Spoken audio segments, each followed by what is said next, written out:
Here and here, oxygen tank. Here's water. Anybody have another idea? Maybe here's food. This still looks really like it's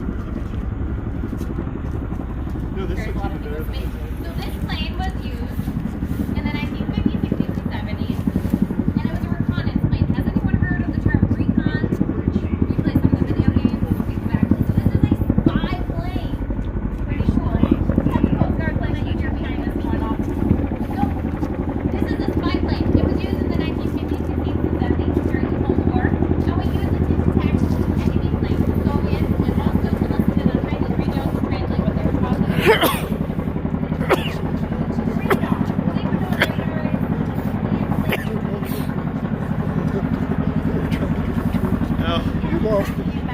Yeah. So essentially the beam of energy gets sent out. When it hits an object, it's going to bounce back to us and tell us how far away it is.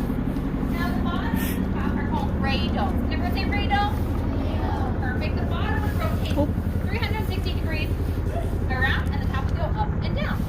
The bottom is where all your radar equipment was. And in the body of the plane here, you would have about 14 scope operators using the radar to detect those enemy planes. We also had a team of navigators and a pilot to fly our plane. Now, do you think that they had GPS back then? Definitely not. So, what we used was a variety of methods, looking at stars and things like that, but also a method called dead reckoning. So, based on the weather that day, a pilot would take off once he was away from land. He would look at the weather, especially if it was windy or such, and predict and guess how far he was away from his destination.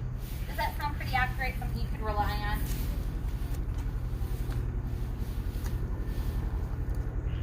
If we fix them, yep, they could probably work, but a lot of them need major updates to be done. So do you think that we could rely on dead reckoning guessing?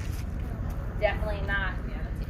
But even today, with all the technology we have today, pilots are still trained on dead reckoning in case their plane were to, or their technology were to fail while they were in the air. And this plane could have actually been airborne for 24 hours. That's a whole day.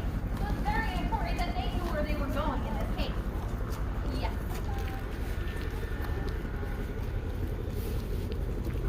All these planes are retired. Our most recent plane, or our youngest plane, is the FedEx. That one was retired about 6 years ago in 2013. But all these planes would need some major updates if they were to fly again. Right now, they're all running. That one?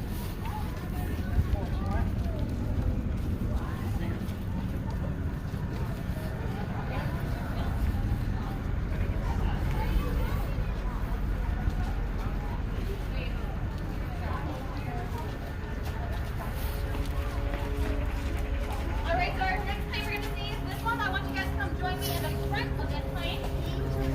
C-260 Albatross. Can anyone guess what the letter H stands for?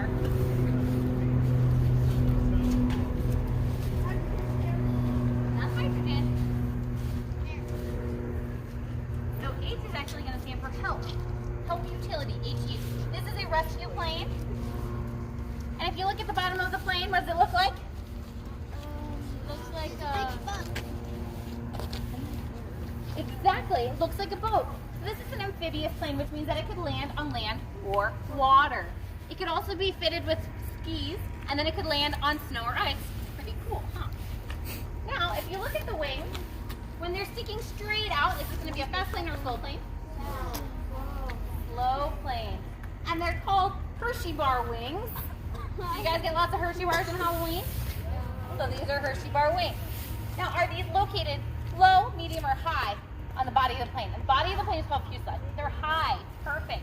Now, we wanted these wings to be super high to keep our wingtips dry. Very important that no water is going into our engine. If our engine got wet, it's going to fail.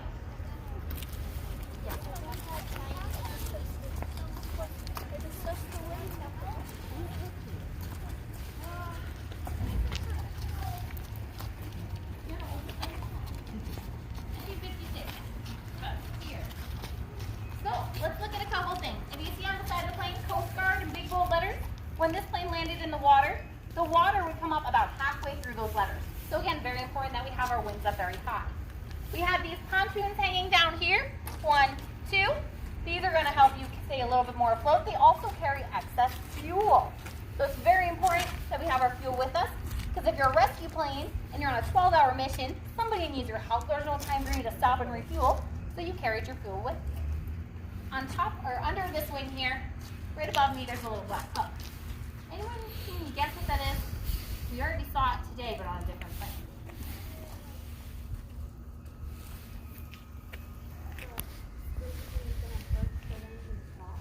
Use a hook to stop. So on our first plane, there was that long needle in front of the plane. What was that called? It was like a speedometer. Yes, it was called a pitot tube. And it measured what? How fast you're going.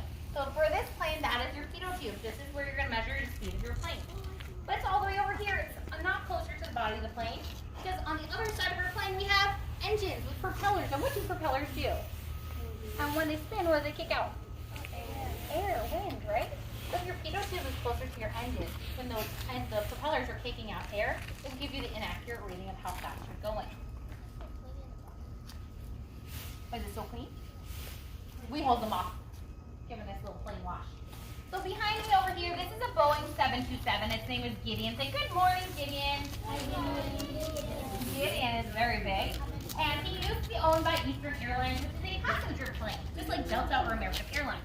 But in 1993, who purchased it? FedEx. What kind of company is FedEx? Delivery company, shipping company. It's a cargo plane now. So what would you need to change in a cargo plane from a passenger plane to then be a cargo plane? You need to take out all the seats so you can fit packages in there. Wonderful. We're going to take out the seat. And then if you look at the outside of the plane, something else was done to the window. They're painted, they were covered. So on planes, you need to replace your windows every 100,000 miles. That's a lot of flying. That's a lot of windows to go through, right? So since you have nobody that needs a window seat in this plane, we covered up the plexiglass to match. Let's save that a picture. Now we're going to head up into this plane in just a little bit. There are a couple very important rules, so I need to make sure everyone's eyes and ears are on me. So if you can see me do this, if you can see me do this, if you can see me do this, I can't do this either very well. So when we go into our plane, very important. Walking up the steps and down the steps, I need walking feet. What kind of feet? Walking. I need your hand on the railing. Where do I need your hand? The railing. And we're going to go up into the plane. Continue your walking feet. Your voice is going to carry inside. It's going to sound much louder. It's very important that we do what? Whisper. What kind of voices do we need inside the plane? What kind of walking feet do we need up the steps?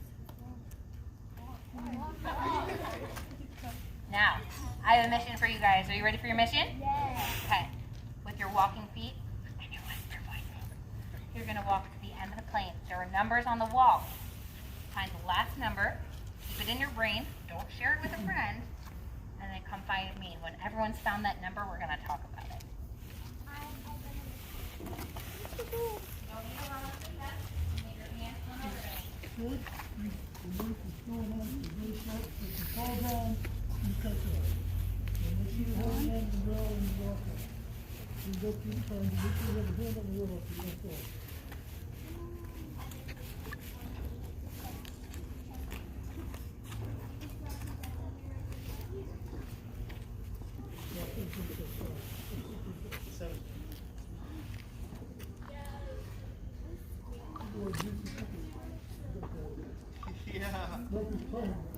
They never found that guy.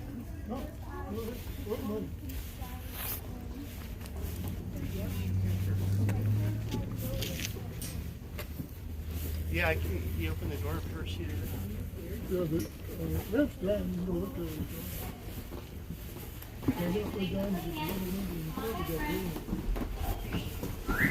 Come on back. We're not exiting the plane. We are not exiting the plane. Find your number, keep it in your head, and come join me.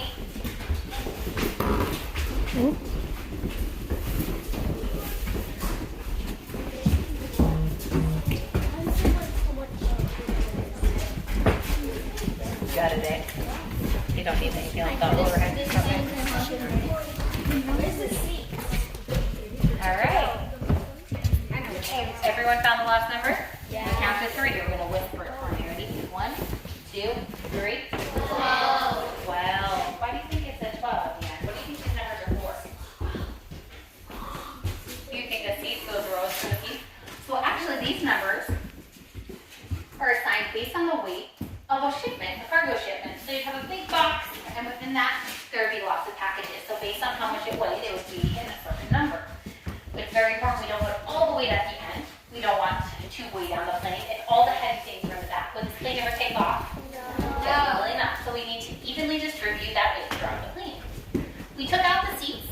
We now have these green track marks. We painted them for you so you can see them very well. And we replaced the ground with ball bearings. Back there where Rich is behind the red tape on the ground. Those are called ball bearings.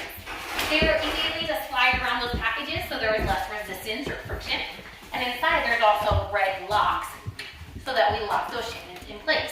Don't want anything to move around during flight, takeoff or landing. And we also added a big heavy duty wall up front where you guys walk that teeny tiny little thing. And that wall is to protect the pilot in case any cargo were to come loose. That wall is going to protect him from anything crashing into the cockpit and severely injuring him. We also had cargo nets that we could place up to hold anything. And this plane can carry 60,000 pounds of cargo. This plane is currently owned by Sac City College for their aviation mechanic program. So they come in here and they work on it and stuff like that, but no one currently flies this plane. We also did something here. Thanks for watching just a minute. We cut out a door.